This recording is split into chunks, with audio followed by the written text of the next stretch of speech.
Welcome to another episode of The Unconventional Path. And today we are dreaming out loud.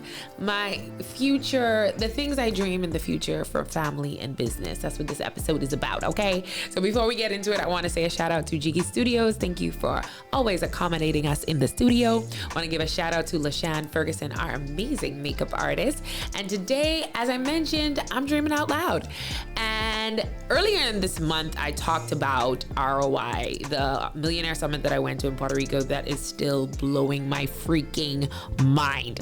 But one of the things that I noticed when I went to ROI was that every woman, including Rachel Rogers, who's in charge of the organization, We Should All Be Millionaires, is married and has children. And even those who don't have children, they're married. And so many women that I met who were attending the conference were also either married with children or married.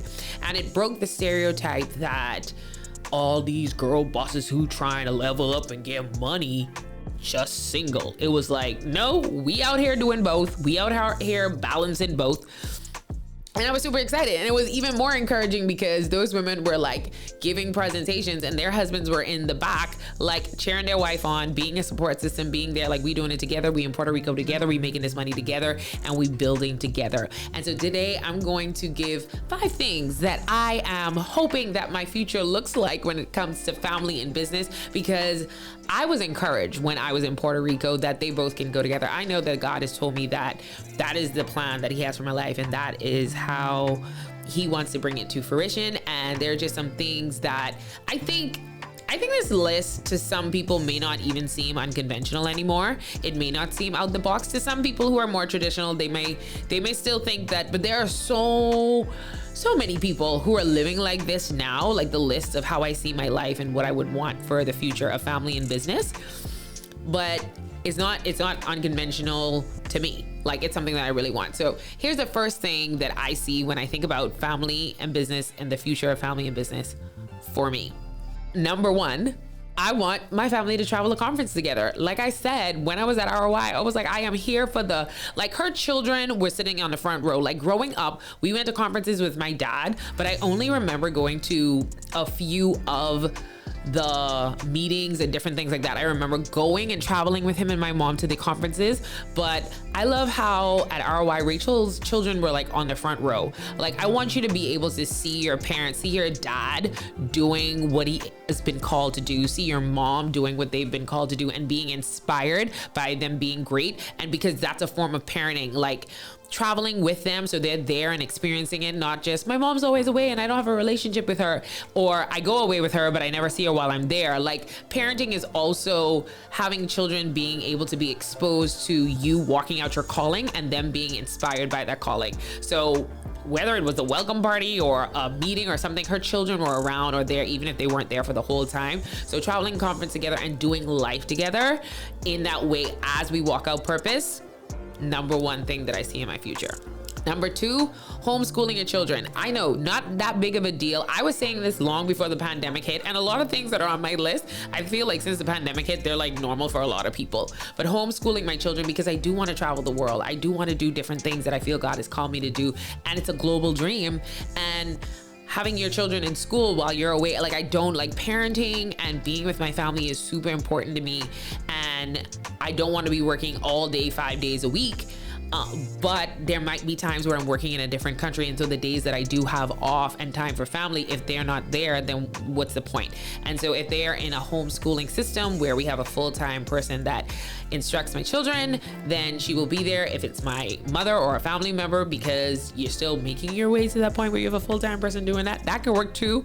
But having that opportunity for them to be homeschooled so that they can get a lot of exposure, because I do feel like, I think globally, because of the exposure I got as a child. And so just giving my children another level of exposure, I think will be able to blow their mind in a new way. Like, I remember going on trips to London, to Hawaii with my parents when going to different conferences. And I feel like the exposure to those opportunities is what has my mind thinking on a global level of where God is going to carry me. So I want to do the same things for my children. So homeschooling is a way that when we're growing up, because I didn't do those trips with my parents until I was like over 18. That's when I did London and Hawaii and all those places.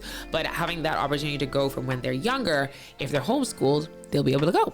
Number 3, and I sort of mentioned it in number 2, but I'm not opposed to having family or extended family living with us, because it takes a village. And if you want to walk in your purpose and calling, but actively be around your children and actively have the morals and values poured into your children, that may take family members. So I think growing up, you would watch movies about mother-in-laws, and I just noticed that when I see high functioning people that are walking in their calling and walking in their purpose and doing what they call to do, that the way that they are able to still raise their children and pour into them is they have extended family living with them. And I'm not opposed to that.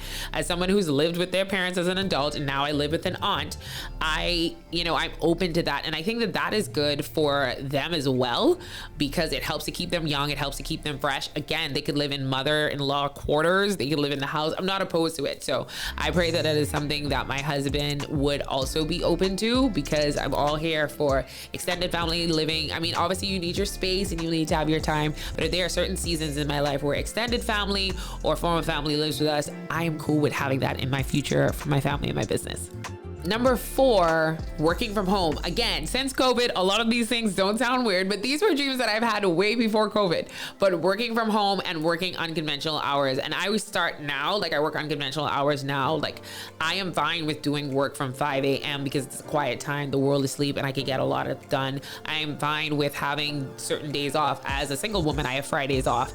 About a few years ago, I started to implement certain things that I would want to do in my life when I am married and once I become a mother, because I want my mind, my flow, my work to already be in that routine. So working hours that are like 5 a.m., having certain days that I already take off, because again, I want to have a great balance of walking in my calling, walking in my purpose, doing what God is calling me to do, but pouring actively into my children and into my husband at the same time. So working from home and having unconventional time hours to work, definitely on the list. And the final one that I see for my future, for my family and my business, is having more than one home. I want to have more than one home. Every time people ask me, they say like, what's your favorite city?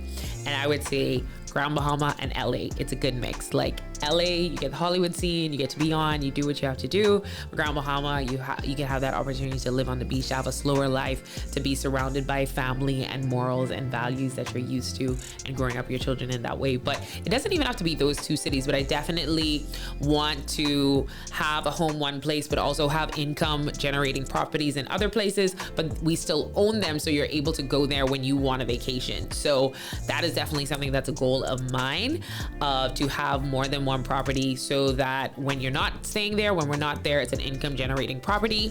But then there's one that's our family. Like I do think I'd still want one that's just sacred, that has the family photos, that has the family heirlooms, that has things that are dedicated to our family.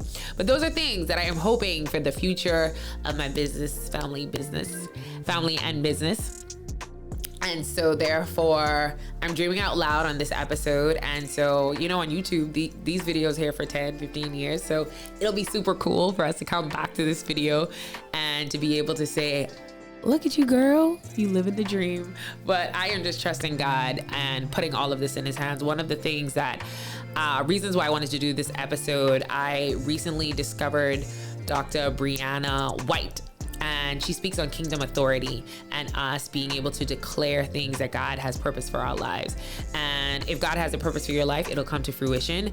And if it isn't, there are other amazing things that will happen. But what happens so much is we use our mouth to speak against things because we believe I will always be broke, or I will never have that, but it's so important to learn to stop speaking negative words against yourself and to come in agreement with the things that God has called you to do and the things that God has for you in the earth. And so I want to encourage you, if you're watching this episode and was like, wow, she dreaming out loud and she dreaming big out loud, I want to encourage you to dream big out loud, to go in your quiet time and pray like, Holy Spirit, what it is for you to have for my life, may I speak it out my mouth and come to agreement with it, because life and death are in the power of the tongue. Let me know, what are some things you're boldly willing to state below that you're dreaming out loud with? Are any things that I listed on my list are things that you are dreaming about too? Let me know in the comments below. And don't forget to like, comment, and subscribe. Share this episode with a friend that needs some encouragement to not speak against their mouth and to dream out loud. And I can't wait to see you guys next week.